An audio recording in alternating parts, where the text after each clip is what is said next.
All right, so as I was explaining, my grandpa stopped teaching me for a long time, for years, and then he started teaching me again after the conflict that I had with my friend Rohan. Like I said, my grandpa would start teaching me usually after like bad things happened, or I would write my based on true story books, and I would explain, about how he confused me or whatever.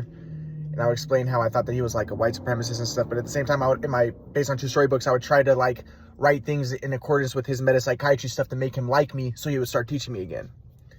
So I did that, but he ended up started teaching me again. But when he started teaching me again, like I remember the first things he was telling me was like, I asked him, I was like, Grandpa, I'd like to talk to mom and dad. I want to see mom and dad, But my grandpa was like, well, you're still in ally enemy software because you're still dependent.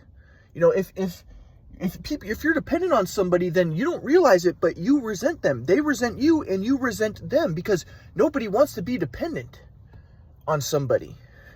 And if they do what you want, then you'll be happy. If they don't, then you won't. And that's dualistic software, and that's self-confirmatory. So that's why it's so important to be independent. And I'm like, but in my mind, I'm like, dude, I discovered the theory of everything. I was huge with basketball. If you guys would have just helped me get basketball videos, I wanted to help with basketball videos. But because my grandpa introduced that idea of after the abuse that happened in high school, my grandpa was like, yeah, no talking about the past, because if you talk about the past, you're not in the eternal moment. But it was because you didn't want me to talk about the abuse. But because of that, when I tried to bring up the basketball, my mom's like, oh, don't talk about basketball, don't talk about the past. When I tried to talk to her on the phone, because she wouldn't see me in person. And if they would have just helped me get basketball videos, I could have studied the swag flow, which I lost in college. I could have fixed my shot earlier, because at this point, my shot was still messed up, and I'm going to get to that. I still hadn't figured it out. And I still, I still might have more to learn. But the thing is, like, at that time, I was still doing the wrong thing. And I'll get to that in a later lecture. But, if I would have figured out my shot earlier, I could have gotten basketball videos. I could have played basketball. If I played basketball, I could always write raps. I would have been writing amazing poetry, raps, playing basketball. And they could have supported me with the Quadrant model. And if my grandpa would have just been teaching me more, then maybe I would have had my realizations faster. And I would have broken out of the communistic, anti-white mindset faster. And dualistic software faster. And understood what he was trying to teach me. But because, my grandpa, his neglecting me, oh, I'm not going to teach you anymore. And I felt like a reason why he would do that is because he was trying to, take my dad's example. And, try to justify what my dad did. Because he always tried to justify my dad and make me the bad guy. So he's like, oh, your dad won't teach you, me neither will I, and it's not because of us, it's because of you, it's because of your software. But I'm not saying it's you, because you are not your software, it's just your software. And I'm like, dude, my grandpa made me so crazy. He made me so crazy because he didn't teach me well, he confused me.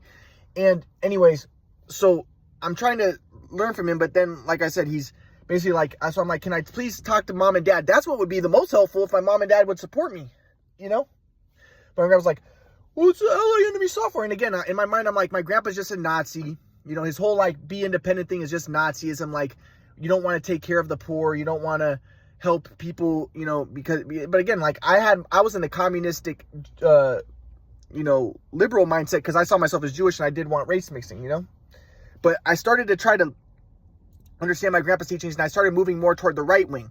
So I'm trying to understand what he's teaching about Ayn Rand and being independent and, and taking responsibility. Like I said, I always thought that my grandpa was a white supremacist Nazi. Take responsibility. I always thought that was like a white supremacist Nazi thing. Oh, the reason why bad things happen to you is because either things in your past life or whatever, but you blame the victim. I always saw it as victim blaming. But then I started to try to take on my grandpa's mode of viewing things. I'm like, okay, so I'm trying to understand it. But as I said, and I only figured this out later because my grandpa didn't teach me well, my grandpa's stuff was like New Age light. So Dr. Hora, who my grandpa learned under, he was a New Age teacher.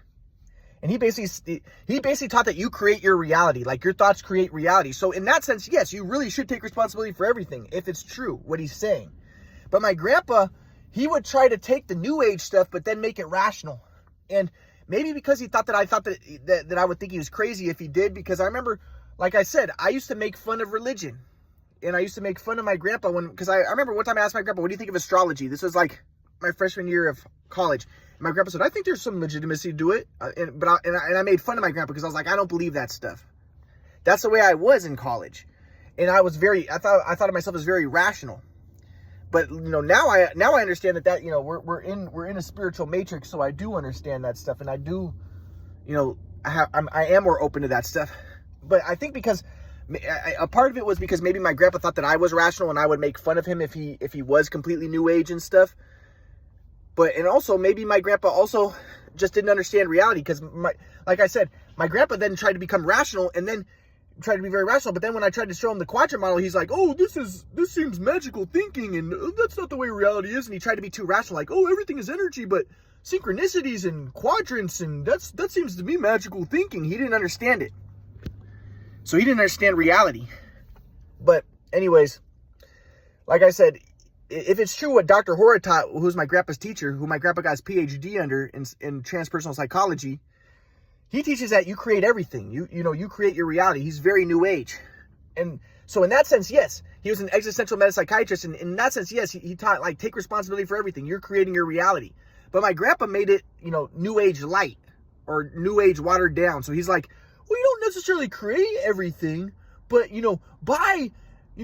so for instance, if you imagine you having a big house, you don't necessarily manifest it. That's magical thinking. Because my grandpa wanted to be rational. So he's like new age, but rational at the same time. She's like, that's magical thinking. Even though Dr. Hora was more magical thinking, who was my grandpa's teacher. But, see, my grandpa didn't understand things. Dr. Hora taught that God is infinite love intelligence. And there's an intelligence aspect, But my grandpa's like, no, God is energy. I don't understand that. I think God is energy. But my grandpa didn't understand, I don't think. But at the same time, I think my grandpa's very intelligent and he had very good ideas. And also, like I said, when my grandpa would teach that everything is energy, I would be like, yeah, that's good. Because I remember I was anti-religion and I wanted race mixing. So I liked anything that was like anti-Christianity, anti-white, because I saw Christianity as white and maintaining the status quo and for white people. And I saw myself as Jewish, and I think I saw, white people as bad, as the biggest threat. So I was a leftist communist. But anyways, my grandpa's, he's new age light. So he's like, you don't necessarily create the house when you visualize it. You're not necessarily manifesting it, but, you increase your level of aliveness, and that might increase your get you more in the flow so that you can get the house, so that you can do things that will get the house. And so basically he was new age light. He wasn't like Dr. Hora. Now, but at this time when he's teaching me this stuff, I don't understand. So he's very rational. So I'm like, okay, so my grandpa's rational. But then at the same time, he's like, wait, take responsibility for everything. But I'm like, but are you responsible for everything? And my grandpa's like, well, you might not be, yes, there might be Jesus stuff, but I think it's existentially valid. It's the most beneficial to take responsibility, even if you aren't responsible. And I'm like, why would you try to make shit up? Like, why would you be like, I take responsibility for this if you're not responsible for it? And I told my grandpa, I was like, Grandpa, I think that you're not responsible for everything. I think the quadrant model is responsible for most things, all things. Everything is built around the quadrant pattern, and I don't know if you can necessarily take responsibility for that, unless I am producing the quadrant pattern, which is a possibility, But anyway, so, so my grandpa, like, he's full of contradictions. But, as T.S. Eliot said, I'm full of contradictions, whatever, But he's full of contradictions, and he basically took Dr. Hora's teachings, but then he tried to make them rational. And that just confused me. And I didn't understand Dr. Hora's teachings. I didn't know that Dr. Hora taught to take responsibility for everything, and that, you're creating everything with your thoughts and everything. And so if you have existentially invalid thoughts, that creates bad realities. And I understand that. But my grandpa would be like, well, you don't necessarily create it, but, you can upgrade your software. If you have superior, inferior software, then you invite those types of interactions into your world. And, so he took Dr. Hora's teachings, but he lightened, he made them more rational, and he watered them down. So, but at that time I was just confused. So I'm trying to understand my grandpa's teachings, but at the same time he had good teachings. Like, the idea, like I remember he was teaching me about Oedipus, I listened to an audiobook with him on Oedipus. And I asked him, what do you think is the meaning of that? And my grandpa was like, well, when Oedipus poked out his eyes, before he was stuck in rational interpersonal thinking. So he was in calculative thinking, and that's trying to make things happen. Whereas when he cut out his eyes, that was him breaking free of the sensory world, sensory-based thinking, so he can be in the flow. And at the time, I didn't really understand it, but now I understand it, because in 2020, I started reading Dr. Hora's books, and Dr. Hora started talking about, like, sensory-based thinking is self-confirmatory, because the senses are based around the self and the body, which is an illusion.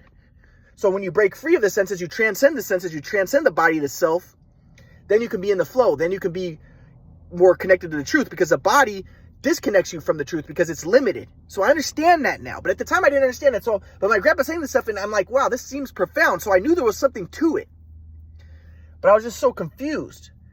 And like I said, and he barely taught me, because for years he would not teach me. And I wanted to learn more. But he wouldn't teach you because he'd be like, oh, it's because your software. But it was always because I would tell my grandpa, I want to talk to mom and dad. And he'd be like, oh. And he told me, that's what he said at this point. He was like, you're not ready to talk to your dad because you're still an ally enemy software because you're not independent. Once you're independent, then you might be able to talk to your dad. But I'm like, dude, if you guys would have just helped me, if you would have just helped me get the basketball, get back into basketball, get back into rap, get the quadrant stuff out, then I would be independent. But by trying to make me independent, you made me dependent. If you guys would just support me and not be acting so crazy and weird. But he didn't believe the quadrant model. But also at this time, I started posting my videos online on Facebook, and my grandpa was looking at them, and my grandpa was like, you were the starting point guard on varsity as a freshman? So he never, like I said, he came from Kauai, so he never knew how good I was. He didn't believe me about the quadrant model. He just thought I was always probably a bad player. He didn't know that he didn't believe me about the shoot-away machine, that was what messed up my shot. He didn't believe me about the quadrant model, So he's looking at the videos. He's like, you were the starting point guard, and Ronaldo Woolridge didn't even play varsity as a freshman? And I was like, yes, because he didn't know how good I was. And he never believed me about the shoot-away machine, But so he started to see this around this time. It's like 2018, 2019, about that time. And so I'll get more into this stuff in the next lecture.